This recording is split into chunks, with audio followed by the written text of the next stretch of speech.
কাবু ভাইয়া তার মন মাধুরী মিশে চলে গেছে। গানের কথাগুলো তার লেখা, হয়তো সুর তুলেছেন। তার একটা ডায়েরি আছে, সেটার নাম রোদ্দুরে প্রেমের বৃষ্টি। আজ পর্যন্ত কারো সাহস হয়নি এই সিক্রেট ডায়েরি খোলা। সেই 5 বছর আগে একবার চুরি করতে দেখতে গিয়ে কাব্য ভাইয়ের হাতে তার ক্লাসমেট তমাপুর চর খেয়ে গাল পাকা হয়ে গেছিল। সেই থেকে ডায়েরি সবার পাশে ভূতের মতো ভয় পায়। ঈশান নামাজের পরে ফুপি আবার আসে। কথা শেষ হওয়ার আগে আজান শুরু হয়, তাই ফুপি নামাজ চলে যায়।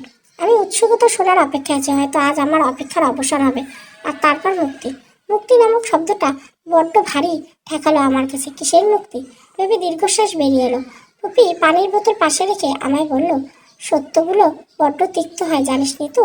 অনেক সময় এই সত্যির জেরে সম্পর্ক ভেঙে টুকরো টুকরো হয়ে যায়।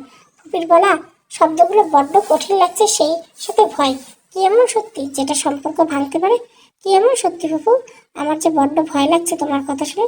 কাব্য একজনকে অনেক ভালোবাসতো, তাই তাদের বিয়েও ঠিক ছিল। আশেপাশে বাজ পড়লে যেমন শব্দ হয় তেমন শব্দের ন্যায় এটুকু কথা বলতে আমি বিস্ময় নিয়ে তাকিয়েছি। খুবই নিখাত আমার সাথে মজা করছে। আমার সাথে মজা করছে? মজা করার মতো পরিস্থিতি এটা নয়, তুই ভালো করে জানিস নি তো। কিন্তু খুবই আমার দিকে দৃষ্টি মেলে বলল, সমস্ত কথা শোন আগে। মেয়েটার নাম ছিল রাই। কাব্য হুট করে একদিন এসে বলল মেয়েটাকে নাকি ভালোবাসে, আর অনেক অনুরোধ করলো তাকে বিয়ে করবে। সব শুনে আমি মানতে নারাজ ছিলাম, কিন্তু কাব্য নাছরবান্দা, সে বলল করবে। আমি আর রেদুয়ান আঙ্কেলকে জানিয়ে কাব্যকে বোঝানোর চেষ্টা করি কবিতার তখন বিয়ে ঠিক হওয়ার পথে। এত শত ঝামেলায় ওকে কথা দেয় আমরা বিয়ে ঠিক করে রাখবো, আর কাব্য গ্রাজুয়েট হওয়ার পরে বিয়ে করে ঘরে তুলবো। কিন্তু কিছুদিন পর মেয়েটার বাবা অন্য একজনের সাথে বিয়ে দেয়, তার মেয়েটার মত নিয়ে। কাব্য শুনে চুপ মেরে বসেছিল। এই ঘটনা তোদের অজানা, কারণ আমরা চেয়েছিলাম ওকে কেউ প্রশ্ন না করে। ইন্টারের সময় মেয়েটার সাথে সম্পর্ক ছিল, তবে মেয়েটাকে ওকে ভালোবাসতো না।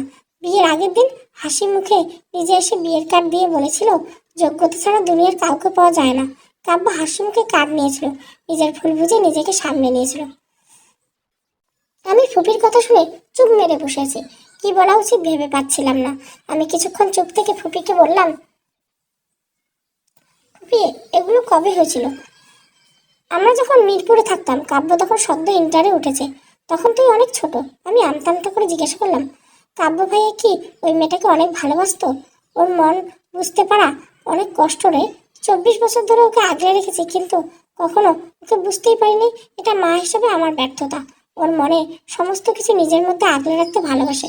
হয়তো মেয়েটাকে ভালোবাসতো খুব বেশি, আবার নয়তো ওর মনের আবেগ ছিল। কিন্তু আমার ছেলেটা ভালো নেই।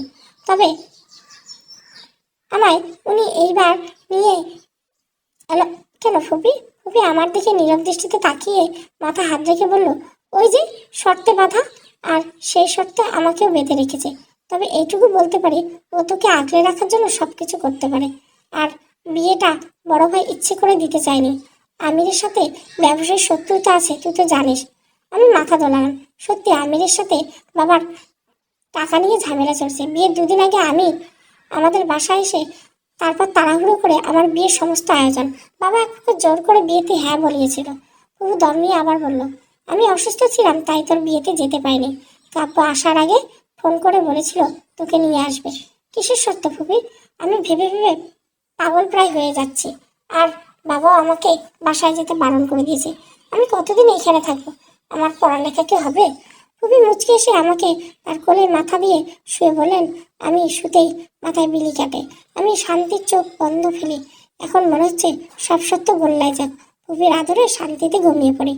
তোর পড়াশোনা এখানেই হবে, আমাদের বাসা থেকে। আর বড় ভাই সবকিছু সামলিয়ে তোর সাথে দেখা করতে আসবে।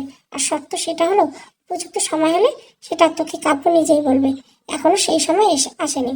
আমি চোখ খুলে বললাম, সেই সময়টা কবে আসবে ফুবু? আর কত দোটানায় থাকবো আমি? সেই 5টা বছর পর আসতে পারে, আবার 2 দিন পরেও আসতে পারে। তোর এত কিছু ভাবতে হবে না। নিজের পড়াশোনার দিকে ফোকাস কর, নিজের পায়ে দাঁড়া। আমরা তোর পাশে আছি, ইভেন তোর বাবাও তোর পাশে আছে। সেটা সময় হলে বুঝতে পারবি। পরম শান্তিতে আমার চোখে রাজ্যের ঘুম নেমে আসলো। ফুপি আমাকে ঘুমাতে দিকে নিচে চুপ হয়ে মাথা থেকে বুলাতে থাকলেন। বাইরে থেকে কাব্য ভাইয়ের কণ্ঠে ভেসে আসছে, কি বলছেন? উনি কিছুই কানে ঠুকছে না। আমার ঘুম দরকার শান্তি। ছাদের কার্নিশ ঘেঁষে দাঁড়িয়ে আছে কদম গাছটা। সকালে স্নিগ্ধ আলোয় কদম ছোট ছোট নেড়া মাথায় পড়েছে। সূর্যের আলোয় ছোট্ট কদম কুসুমগুলো মতো লাগছে। কিছুদিন পরে কদম ফুলের রূপের ছড়াছড়ি হবে এই নেড়া মাথায়। আমার এই কদমগুলো দেখতে দারুণ লাগে। কিছু কাক এই কদম ঠোকাঠুকি করছে ছেঁড়ার জন্য। কাকগুলো বড্ড বোকা, এই কদম ছিঁড়ে কি করবে? নিজের প্রেমিককে দেবে? কদম দিয়ে কাক প্রেমিকা ভেবেই দম ফাটা হাসি পেল। কাকগুলো কদম ছিঁড়ে ওদের প্রেয়সীকে দিয়ে বলবে, প্রেয়সী কাক, তোমার জন্য মানুষের প্রিয় কদম এনেছি, এইবার আমাকে গ্রহণ করো। কাক সুন্দরী, সত্যি কি এমনটা হতে পারে? তোর মতো গাধা আর কি ভাবতে পারে? পেছন থেকে কাব্য ভাইয়া অপমানসূচক বাক্য শুনে আমি চুপসে গেলাম। উনি আমার পাশ ঘেঁষে দাঁড়িয়ে কদমের দিকে তাকিয়ে বললেন, শুভ সকাল কাকের প্রেম বিশেষজ্ঞ। আমি ওনার দিকে তাকিয়ে শান্ত কণ্ঠে বললাম, আপনি এখানে কখন এসেছেন? তুই যখন কাকের প্রেমের বাণী শোনাচ্ছিলি। ওয়েট, তোকে আমি জবাব কেন দেব? ওনার কথা এমন শুনলে বিরক্ত লাগে, আজ লাগছে না। ওনার একটু জ্বালাতে ইচ্ছে হচ্ছে প্রচুর। আমি নিরুত্তরভাবে জবাব দিলাম, আপনার বউ, আমি জবাব তো দিতেই হবে আপনাকে। উনি ফাটা ফাটা চোখে আমার দিকে তাকিয়েছেন, নিজেকে স্বাভাবিক রেখে বললেন, আমি মানা করছি নাকি? তা বউ, বাসর ঘরের ব্যবস্থা করি। আমি ওনার থেকে এক হাত দূরে গিয়ে বললাম, দূরে যান আপনি, সকাল সকাল আমাকে না জানলে শান্তি হয় না আপনার? উনি আমার কাছে এসে বললেন, না হয় কাকের প্রেম বিশেষজ্ঞ। উহ, বিরক্তি করা। কাকের প্রেম বিশেষ কর। ওনার সাথে কথা বলাই বৃথা। আচ্ছা, উনি কি জানেন ফুপি আমায় অনেক কিছু বলে দিয়েছেন? এই জন্য কি আজ মেজাজ মজা করার মুডে উনি হঠাৎ করে আমার কানের কাছে ফিসফিস করে বলেন, তোকে আজ খেয়ে ফেলতে ইচ্ছে করে জানিস, তা বাটার দিয়ে। একদম স্নিগ্ধ লাগছে। ওনার ফিস শব্দে আমার কেমন যেন অদ্ভুত লাগছে, সেই সাথে লজ্জা। আমি মেয়েকে রাগ দেখিয়ে বললাম, আমাকে কি আপনার খাওয়ার জিনিস লাগে? আপনি পাগল হয়ে যাচ্ছেন দিন দিন কাব্য ভাইয়া, সেটা কি আপনি জানেন? উনি কদম ডালের দিকে লাফিয়ে দুটো কদম ছিঁড়ে বললেন, সারাদিন এত এত ভাই ভাই করিস কেন? তোকে না বলেছি ব্রো বলবি আমায়? ওনার দিকে অবাক হয়ে তাকিয়ে রইলাম। এই ছেলে নিশ্চয় ছ্যাঁকা খেয়ে বেকা হয়ে গেছে। পুরোনো প্রেমিকার কথা শুনে মনে করে উল্টো পাল্টা বকছেন। আমি হাসবো নাকি কাঁদবো? উনি কদমগুলো ঘুরিয়ে ঘুরিয়ে দেখছেন। ব্রো মানে তো ভাই কাব্য ভাইয়া। উনি আমার দিকে তাকে রাগী ভাব মুখ বুলিয়ে বললেন, এত বোঝা লাগবে না তোর, বলতে বলছি বলবি, আর না বললে শুদ্ধ বাংলা ভাষায় আমার নামটা আছে সেটা ধরে বলবি। সারাটা দিন ভাই ভাই বলে মুখে ফেনা তুলে ফেলা। তোর কোন জন্মের ভাই লাগে আমি? কেন, এই জন্মের সাথে আরো 7 জন্ম থাকলে সেই জন্মেরও ভাই লাগেন। টেনে এক চড় মারবো তোর গালে, বেশি কথা বলিস। যা যা করতে বলবো তাই তাই করবি।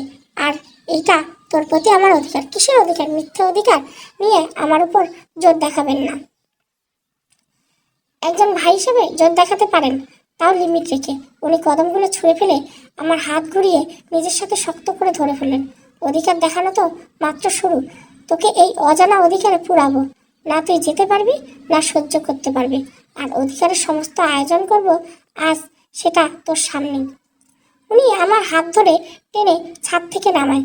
ওনাকে এইভাবে টানতে দেখে ফুপি বারবার মানা করেন, কিন্তু উনি ফুপিকে উপেক্ষা করে আমার গাড়িতে নিয়ে বেড়াতে যাচ্ছেন। বারবার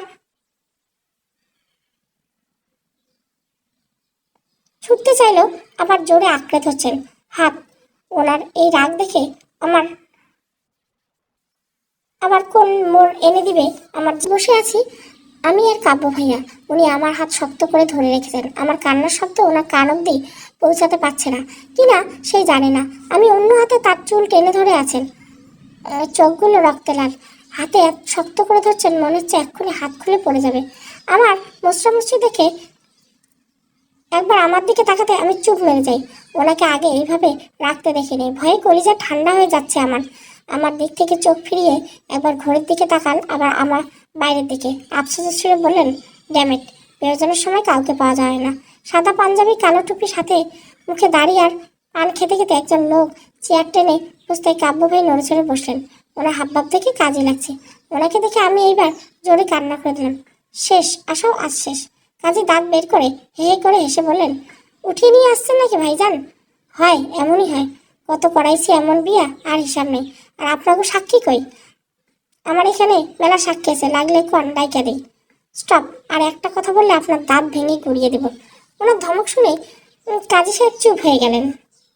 আমি ওনার হাত ছাড়ানোর চেষ্টা করলাম। আপনি এখন বেশি বেশি করছেন কাব্য ভাই। তখন থেকে চুপ ছিলাম, তবে আজ চুপ থাকবো না। আমি এইখান থেকে পুলিশে যাব। উনি আমার দিকে তাকিয়ে দাঁতে চাপ চেপে বললেন, যা, তোকে মানা করছে কে? অধিকারের কথা বলেছিলি না? এখন সত্যিকারের অধিকার নিব তোর। কাঁদতে কাঁদতে হেঁচকে উঠে গেছে আমার। এতটা খারাপ কেন লাগছে এই লোকটাকে? সবসময় আমার উপর জোর দেখায়। কাদার ফলে কোনো কথাই বলতে পারছি না। কিছুক্ষণ পর রাহুল ভাইয়া আর মুস্তাকিম ভাইয়া আসতে গলা শুকে যায়। মনে হচ্ছে সত্যি সত্যি বিয়ে হয়ে যাবে। আমাকে কাঁদতে থেকে রাহুল ভাইয়া বলেন, কাব্য, ও কাঁদছে কেন এইভাবে? আমি মরে গেছি সেই জন্য কেঁদে কেঁদে শোক পালন করছে। রাহুল ভাই ভেবাচাকে খেয়ে গেল ওনার প্রশ্ন শুনে। মোস্তাকিম ভাইয়া কাকে যেন ফোন করলো, শুধু বললেন, জলদি আয় তোরা, আমরা অপেক্ষায় আছি। কার আসার কথা বলছেন? সবাই তো এসে গেছে, আল্লাহ বাঁচায় আমায়। একটু পর তমা আপু আসতে কাব্য ভাই উঠে দাঁড়ায়। মাহিম, আর তোদের ফ্যামিলির সবাই কোথায়? তোদের সকাল 9টায় বের হতে বলছিলাম। কাব্য ভাইয়ের কথা শুনে একটা ছেলে আর ভিতরে যুক্ত দিল, এই যে আমি, আপনার ফ্রেন্ডের বাসা থেকে বের হতে 2 ঘন্টা লাগিয়েছে। তার কথা শুনে তমা আপু পেটে গুঁতা দিয়ে বললেন, বেশি কথা বললে সোজা এখান থেকে বাসায় চলে যাব। তমা আপু আমার দিকে তাকিয়ে বলেন, এটা নিতু না? ও কাঁদছে কেন এইভাবে? পাশে অনেকগুলো অচেনা মুখের দিকে তাকিয়েছে। আমি কাব্য ভাইয়ের পিছনে একটু সরে দাঁড়ালাম। আমাকে হাত ধরে সামনে এনে বললেন, নতুন বিয়ে করেছি তো, তাই লজ্জায় তোদের দেখে কান্না করছে। তমাপুর ফ্যামিলির সাথে সবাই কাব্য ভাইয়ের মুখের দিকে হা করে তাকিয়ে আছে।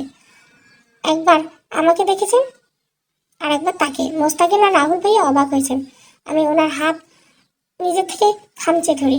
উনি আমার দিকে তাকিয়ে সবাইকে তাড়া দিয়ে বললেন, আমাকে আসতে বলেছিলি, এসেছি। এবার জলদি বিয়ে কর, আমায় যেতে দে। তোদের প্যান প্যানের জন্য আমি আর নিতু না খেয়ে বেরিয়ে এসেছি। ওনার কথা শুনে সবাই বিয়ের দিকে মনোযোগ দেয়। আমার আত্মায় পানি এসেছে তখন। তার মানে আজ তমাপুর বিয়ে। উনি আমাকে টেনে নিয়ে কাছে এনে নিচু হয়ে ফিসফিস করে বলে, আবার কাদা কাদা শুরু কর, কারণ ওদের পর তোর আমার আর তোর রেস্টই হবে। Wait and C. রৌদ্রতপ্ত দুপুরে আমি ঘেমে চিপচিপে হয়ে গেছি। কাজী অফিস থেকে বেরিয়ে এসে আমাকে পার্কে এসে বসেছেন উনি। গরমে যান বেরিয়ে যাওয়া অবস্থা, আর ড্রেসের দিকে তাকাতে আরও কান্না পাচ্ছে আমার। শয়তান লোকটা ইচ্ছে করে ভয় দেখিয়েছে, তবে রাগ ছিল অধিকার নিয়ে বলার জন্য। রাগ আমারও আছে, শুধু বের হয় না মিস্টার কাব্য। একদিন আমার আগে আপনিও ভয় গুটিয়ে থাকবেন। উনি আমার এক বেঞ্চিতে বসে কোথাও যেন উদয় হয়ে গেছে। বিরক্ত লাগে, অসহ্য মানুষ একটা। কাব্য ভাই হুট করে যেমন গিয়েছিল তেমন হুট করে এসে আমার কোলে মাথা দিয়ে শটান হয়ে শুয়ে পড়ে আর বলেন বিড়বিড় করে, বোকা হয়ে গেলে আমার মাথায় হাত বুলিয়ে দে। আমি অবাগে সে চূড়ান্তে গিয়েছি। একে তো পাবলিক প্লেস, তার উপর আমার অনুমতি না নিয়ে শুয়ে পড়লো। আমি ওনার মাথা ঠেলে উঠিয়ে দেওয়ার চেষ্টা করতে লাগে, আর উনি মাথা ঘুরিয়ে আমার পেটে মুখ গুজে শুয়ে রইল। ওনার গরম নিঃশ্বাস আমার উপর পড়ছে। অস্বস্তিতে আমার ভেতর কেঁপে উঠছে। আমার নড়াচড়া দেখে উনি নাক ঘষে বললেন, সাইলেন্ট মোডে বসে থেকে আমার মাথায় হাত বুলিয়ে দে, আর বেশি ভাইব্রেট করলে পাবলিক প্লেসে চুমা দিব। আর আমি যা বলি তার থেকে বেশি করি। ওনার কথা শুনে আমি একদম মূর্তির মতো বসে রইলাম। এই লোকের কাজ সম্পর্কে ধারণা হয়ে গেছে। উনি এইবার মাথা উঠিয়ে বলেন, হাত কি নেই তোর? চুলগুলো টেনে দেয় আমায়। নিজে তো শান্তিতে ঘুমাস, আর আমার ঘুম হারাম। এখন আরামে ঘুমাতে দে, না হলে। আমি মনে মনে হাজারখানি বকা দিয়ে ওনার কথার মতো চুল টেনে দিতে থাকলাম। ইচ্ছে হচ্ছে সবগুলো চুল টেনে ছিঁড়ে ফেলি। আস্ত একটা রাক্ষস, কেউ হার মানাবে এই ছেলে। উনি আবার বিড়বিড় করে বললেন, আমার অনাগত বাচ্চা কেমন আছে রে নিতু? তাদের যত্নে হেরফের হলে তোকে উঠিয়ে ফেলে দিব আমি। ওনার ভারী নিঃশ্বাস ভারী হচ্ছে, ঘুমিয়ে গেল। এইটুকু জায়গায় ওনার মতো হাতের জায়গা হলো কি করে? How possible? টানা 1.5 ঘন্টা ঘুমিয়ে উঠছেন মহাশয়। উঠে অ্যাটিটিউড শুরু হয়ে গেছে। আমার পা ব্যথা ভারী হয়ে গেছে। উনি উঠিয়ে সামনে এগিয়ে এসে প্রচণ্ড রাগ লাগলো আমার। আমি দাঁড়াতে পারছি না ওনার জন্য। ওনার কোনো হুঁশ নেই। আমাকে কি আপনার চোখে পড়ে না? আমি উঠতে পারছি না। আপনি নিজে একা একা হেঁটে চলেই যাচ্ছেন, এমন কেন আপনি? উনি আমার সামনে এসে কোনো কথা না বলে কোলে উঠিয়ে নিলেন। আচমকা এমন হয়, ভয় পেয়ে ওনার গলা জড়িয়ে ধরি, আর উনি দ্রুত ভ্রু বাঁকা করে তাকিয়ে বলেন, আজ থেকে কম খাবি তুই, দিনে দিনে হাতির বাচ্চা হয়ে যাচ্ছিস। আমার কোমর শেষ, আল্লাহ এর চেয়ে হাতি কোলে নিলেও হতো। ওনার কথা শুনে রাগে আমার কান্না পাচ্ছে। এত অসভ্য কেন? ইচ্ছে হচ্ছে এক্ষুনি কোল থেকে লাফিয়ে নেমে পড়ে। গাড়িতে বসার পর আর একটাও কথা বলেননি উনি, মুখ আবারও গোমরা করে গাড়ি চালাচ্ছেন। আর এমনটা হয়েছে একটা ফোন আসার পর। আমি রাগের জন্য কারণ জিজ্ঞাসা না করে বাইরের দিকে তাকিয়ে বসে আছি। ওনার যা ইচ্ছে হোক, আমার কি। বাড়িতে পৌঁছে প্রভু থমথমে মুখ দেখে ভয় পেয়ে যায়, সাথে কাব্য ভাইয়ের মুখ ভার করে বাসায় ঢুকলেন। আমি ওনার পিছে পিছে ড্রয়িং রুমে যেতেই ভয়ে কাব্য ভাইয়ের পিছে লুকাই। এতটা সময় সব তো ঠিক ছিল, তাহলে এখন চলবে।